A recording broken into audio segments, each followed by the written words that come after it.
So, welcome back, everybody. We are taking a look at the third part of the power rankings today. We're going from number 10 up through number 6. So, hope you're excited. I certainly am. Let's jump straight into it then. So, quick recap. First two parts, we covered teams 20 up to 11. 20, we had Florida Mayhem. 19 had the Chengdu Hunters. 18 was the Washington Justice. 17, Toronto Defiant. Running out that part at 16 was Boston Uprising. Then in part 2, started with 15, had Paris Eternal right there. Then at number 14, we had the Guangzhou Charge. At 13 was the Houston Outlaws. 12, we had the Hangzhou Spark. And at number 11, we had the Shanghai Dragons. So, that's the bottom half. Right now, we're starting at number 10, and it is going to be the Dallas Fuel. I'm not going to talk about all the things in Stage 1. If you guys followed the Overwatch League at all, you know that this team had a ton of problems in Season 1, and I think that all of that is basically now behind them. Talk about pretty much half a new roster, new coaching. I think that the organization has learned their lesson, and I think that Dallas Fuel is going to be much better for that. Looking at the roster real quick, for supports, you got Harry Hook, Unko, and Closer. Closer, a new addition, formerly of the London Spitfire. So Closer and Unko are going to be the starting duo, with Harry Hook probably not playing too much. But maybe he'll jump in every once in a while. That is a very solid support duo. I like that duo. Not like top 5 in the league, but definitely I would say right about top 10. Next is the DPS. So they have an interesting DPS situation. You got Taimu, hit scan. You got AKM, also hit scan. You got Effect, a tracer specialist. And then you have Zachary, a bit of a flex player. So much has been made about the DPS, how it doesn't really work together very well.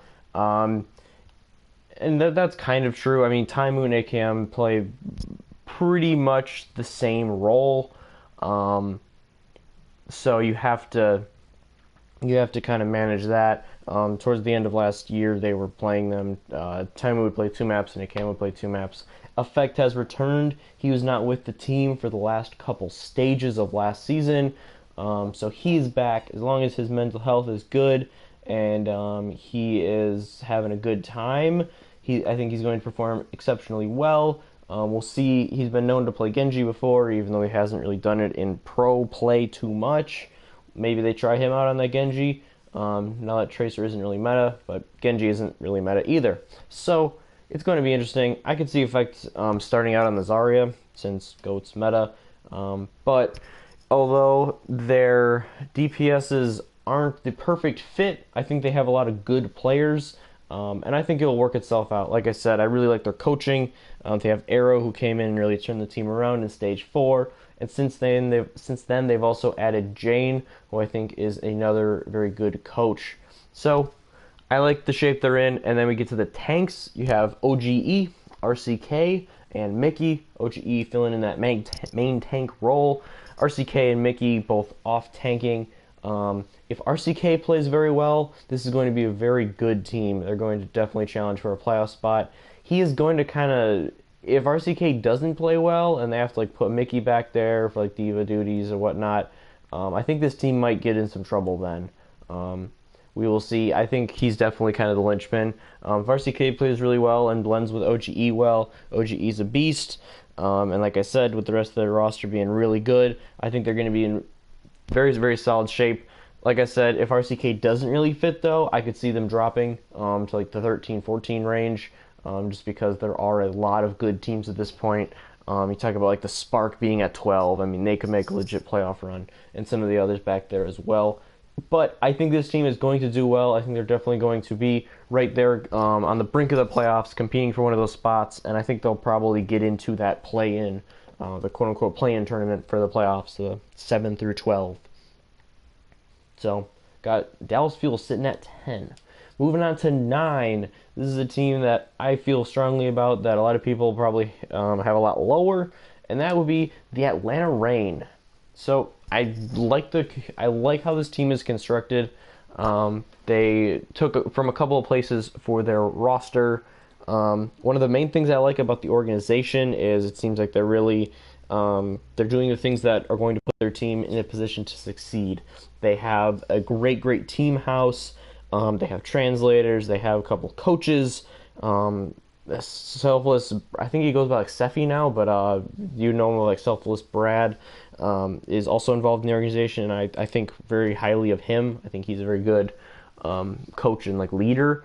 So I think that I believe they even have like a team therapist. So I think that this team is in good shape. They're structured well, and their management really knows what they're doing. I think it's setting them apart from a lot of the other management around the league. So in terms of tanks, they have Dako, Pakpo, and then Gator. Gator is on a two-way contract, so we probably won't see him play very often. But Dako and Pakpo is a very solid, underrated duo.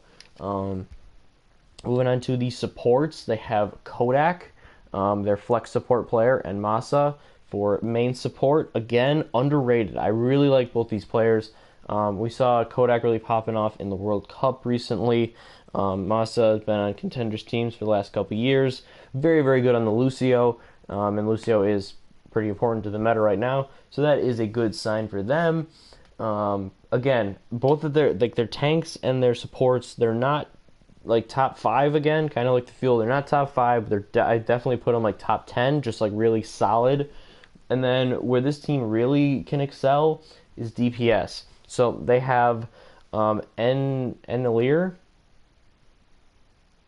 It's very strange spelling, but he's pretty much the third DPS. Got some flexibility. We'll see exactly what happens with him. And then you have Erster, who is a very good projectile player. I'm excited to see him perform. I think he'll be one of the standout, I guess, quote-unquote, rookies for this season. And then they have their final player, their final DPS player, Defran. So if you've been around the Overwatch scene for a while and you followed pro play before Overwatch League, you probably know who Defran is. And he was pretty much known as like the mechanically skilled like hit scan player in the world. Talking about Soldier and Tracer mostly. And the things that he can do with a mouse and a keyboard is just simply incredible. There are some people who think that he's a bit overrated, especially because they're like, okay, he dominated NA for a while. He was one of the best players in the world, but now everybody in the world is so much better that negates that to a pretty decent extent. It's like, okay, he's still a really good player, but like when you look at players like Carpe and Pine and Savioli, Prophet, whoever it is, there's so many like really good DPS players now that it's like, okay, he's not like that good. But there is no player that I've ever watched that can just, I don't want to simplify it too much, but there's no player I've ever seen that can just straight up click heads like him. Just straight up mechanical skill, aim-wise. I just have not seen anybody that's as good as him. And that's just my point of view. One thing that will hurt him in particular is, like I said, he's so good at the Tracer and the Soldier, and he's also good at other heroes too. But he's not a Widow like God in the sense that a lot of the other top Widows in the league are. So if there is a Widow meta, I don't give him the edge over the others nearly as much. And of course, right now we have a no DPS meta, so we'll see. I feel like he'll probably pop off on Zarya. That's probably what they've got him on. But yeah, just the amount of mechanical skill that the guy has is so incredible. There's always the mental component there, which of course caused his problems before. But like I said, I'm confident that Atlanta has their act together, and they've really put the players in positions to be successful. And I think that Fran will be successful. I've been a huge fan of his for a long time, so maybe part of it's just me wishful thinking. But yeah, I'm really hoping that he does well. And Atlanta's that team that I think is really they're just going to be sneaky good. Um, for some people, it's the Toronto Defiant they feel that way about. Some people, it's the Washington Justice. With others, it's like the Uprising. Because there's like a large section is like, man, Boston's about to fall off big time, and then there's the other section of people that are like, you were writing them off before last season, and look what happens. They still have good players. So we'll see, but I am high on Atlanta, and that's why they're going to be in at number 9. Moving on to 8. This may be a little surprise for some people. I'm not as high on this team as a lot of people are. It's going to be the San Francisco Shock. So they've made a lot of moves over the off season. They picked up Rascal. He used to play on the Fuel and the Spitfire. Very good projectile player. They traded for Smurf, a Korean main tank player from the Outlaws. They traded for Striker, a Korean DPS player from the Uprising. They signed Violet, and they've really loaded up their roster. Tanks-wise, like I said, they have Smurf, they have Super, an American main tank player. They have Choyobin, Korean off-tank. Nevix, a European off-tank. Then DPS-wise, like I said, they got Striker and Rascal, new additions. They also have Sinatra, the $150K man. And they have Baby Bay, an American, I believe he's American, hit scan player. And then they have Architect, a Korean. He's weird because he's like a Genji and a Widow. So he's more projectile than hit scan, but he also has played some hit scans. So this is a loaded roster. They have so much talent. Those DPS players, I believe at least 4 of them, if not all 5, are starting caliber players on an Overwatch League team. I think Baby Bay is borderline. He had good performances on Widow, and he's had some pretty good ones on McCree as well. But I'd say if there's anyone that's maybe more leaning towards like bench, it would be him. Then you have Sinatra, who is he's a starting level guy. I don't think he has real carry potential, which is why I was surprised when he got signed for 150K. I think that Sinatra is the most overhyped player in the history of Overwatch pro play. Maybe second most. Flower is up there too, but he. Don't get me wrong, Sinatra's a good player. He deserves to be in the league, but I just don't think he's like that carry kind of potential guy. And you'd think if you're signing somebody for 150K when the base salary is like 50K for season 1, you'd think that I just want more. And I don't really like Sinatra personally, so I might have a little bit of bias there. But I think most people would agree that there's been a lot of situations where he was in big situations and didn't really perform. But outside of those two, then you have Rascal, who has had attitude issues, which has led him to bounce from team to team. But I don't think anyone would doubt his mechanical skill. He definitely deserves to be in the league, just based on like how good he is at the game. And then you have Architect, who definitely has carry potential on, like I said, Widow and Genji. And then you have Striker, who carried the Boston Uprising to a 10-0 record in Stage 3 and essentially carried them to the playoffs, that's the reason why I think Boston's falling off. Boston won so many Game 5s, and the reason they won so many Game 5s was because of Striker. That being said, not a Tracer meta, not a Widow meta, so maybe he won't see as much time in the beginning. I feel like Sinatra will probably get a lot of time in the beginning because he's probably the most flexible of all the DPS players they have. But if the meta does transition, we'll see.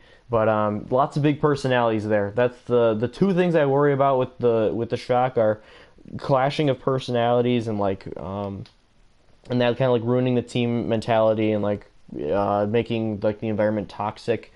I think that's a possibility. And then the other one would be, I'm not completely sold on their main tanks. Smurf apparently is good. He played for Houston Outlaws contenders team. And that's pretty much all we've seen him in, so we'll see. And then Super he's a decent main tank, Overwatch League standards wise, but I don't think he's anything ultra special. I do really like their off tanks. Choyobin is very, very good, and Nevix is underrated. Just really solid player. Nevix, he's always going to give you a good, solid performance, bring that consistency to the team, which I think is definitely important. And then I really like their supports too. Moth is the only main support on the team. Very good player. You could just tell the difference when they swapped out Dahak for him in Season 1. I mean, the team instantly got better. And then they have Sleepy, a very good Zenyatta player. I think he's like right around the 5th best Zen, at least in Season 1. He was definitely in the upper half of the league. And then they brought in Violet, who some people believe is going to be the next Jonak. There's a lot of hype for this guy, and I haven't really seen him too much, so I don't know. But, I mean, people that have been around the pro scene for a while are really high on this guy. So we'll see what he comes in and does, and we'll see how they just manage. It's all going to come down to their coaching and how they manage all their players, and if it works out well for them. I think it'll work out pretty well. That's why I have them at 8. I think that a lot of times just like it's too much of a good thing, you know, and their skill will kind of compensate for some stuff. But because of those couple issues I foresee there, and because main tanking is so important right now, I'm not going to have them quite in the top 5 yet. They're sitting at number 8. Moving on to 7. It's our last expansion team. It's the Vancouver Titans. So this is a team a lot of people are high on. I'm pretty high on them. I'm probably a little lower on them than most people are, I guess, because I've seen them at 4 and 5 a lot in rankings. This is a great team. The organization brought over pretty much the entire roster of Runaway, which was the team that won Korean Contenders Season 2. So this is a very good team. They have extremely good chemistry, more so than any of the expansion teams, and even I would say some of the returning Overwatch League teams like that have shifted up their roster a lot. So that's one thing they have going for them. Good organization. They have great practice facilities, it seems like. They got ample coaching. Everyone on the roster is Korean, so they don't have language barriers or anything like that. Very, very good roster, top to bottom. You got Bumper on main tank, Jay Janu on off tank. Their supports, you got Slime, you got Repel, you got Twilight. Again, really good. DPS, you got 4 of them. You got Hureg, Seimin So. I butchered that, I'm sure. I'm sorry. Stitch, and then Haxall. So Hureg is a Overwatch veteran, Overwatch League veteran. He used to play for the London Spitfire. Everybody else, like I said, they were in contenders. This is their first time playing in Overwatch League. So the only concern I have with this team is they're very hyped, but maybe they they won at the contenders level. So will they translate to being like a solid team? Definitely. I think that the floor for this team is still very high. I don't see them dropping much past like 8, because they're just going to be really solid. They have, like I said, great camaraderie, great team chemistry, and that is a huge advantage for them. But I think their ceiling isn't quite as high as a lot of people are saying. They haven't played against the top tier yet. I mean, Hureg has, but the rest of the roster has not. So I think it might be a little bit of like, oh, okay, this is the big times. But like I said, I still think this is a very good team. I think they're definitely a playoff contender. I wouldn't be surprised if they finish like 5 or 6, just because I'm expecting consistency from them, and they'll beat the teams they should beat, and the ones that they shouldn't, it could go either way. So again, very, very solid team. That's always what I think about when I think of the Titans. It's just like really good, but I just don't. Until I see them compete against these Overwatch League teams, I can't quite put them in the very top tier with like your New Yorks, your Spitfire, etc. So Vancouver coming in at a very strong 7. Then the final one for this video, number 6. I had a really hard time with this one. I'm going back and forth between like 4 different teams at this point, but I decided to go with the Seoul Dynasty. So they finished 8th last season. Very disappointing. I'm sure those of you who have followed the league at all know this, so I'm not going to go into it at all in any kind of depth. So I just want to focus on now. The past is the past. What are they looking like season 2? They're looking really good in my eyes. They had Marvel, main tank. They had Fissure, main tank. They add Michelle, off tank. And then you pair that with Zumba, who's also an off tank. So when I think about this team, especially in GOATS meta, I just think Fissure on Ryan, Zumba on Zarya. Oh boy, that is scary as hell.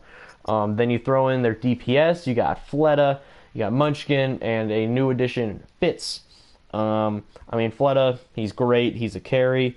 His performance did drop off towards the back end of last season, but all the ability is there. You've seen it. His Pharah is mind-blowing. His Genji is insane. His Widow is very, very good. So you got a carry hero there. Munchkin, very solid player. Great on the Tracer. Also showed some good skill. I was actually pleasantly surprised by him on the Widowmaker. And then you have Fitz 2 coming in. We'll see if he plays over Munchkin at all. Again, we're in GOATS meta right now, so I wouldn't be surprised if we don't see Fitz or Munchkin right away.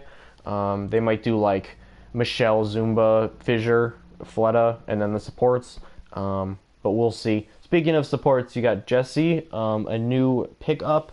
You have, and then you have the 2 OGs back from the Lunatic High days. It's Toby on main support, Jaehong on off support. So Jaehong had a pretty disappointing season 1. A lot of people thought that he'd be like one of the best, if not the best, like off support going into the season. And then we saw, it was clearly, we saw Jaehong kind of Jonak just come out of nowhere and just like crush everything, be named the MVP, etc., etc. But I think that this is Jaehong's. I think he's going to come back really strong. He's an older player for an esports for an esports professional.